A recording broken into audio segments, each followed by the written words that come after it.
глобальных масштабах. Посмотрите, Средняя Азия,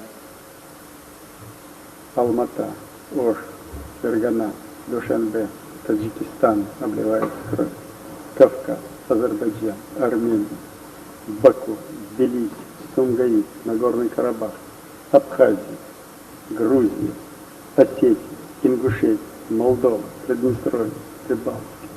Все охвачено народоубийством, потому что высшее политическое руководство потеряло контроль над самым главным вопросом войны и мира и урегулирования взаимоотношений и добрососедства.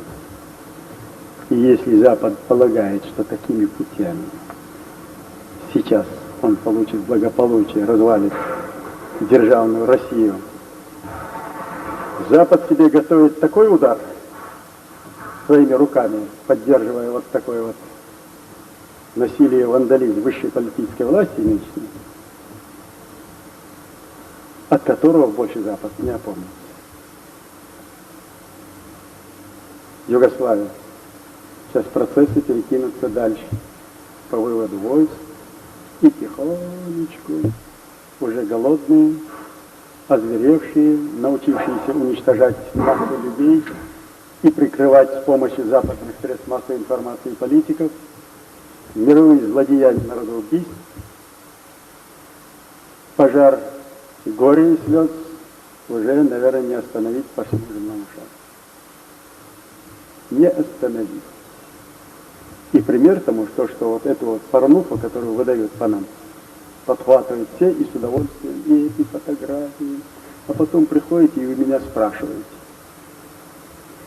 Значит, когда Всевышний хочет наказать кого-то, он лишает разума. Как некоторых руководителей на Западе, я уже не говорю в России, уже лишили разума. Уже лишили разума. И это наказуемо. Особенно, когда лишаются разума люди, отвечающие за судьбы народа и государств и мира. Уже джин из бутылки, самое совершенное оружие уже распространяют, в том числе и предназначенные для диверсии.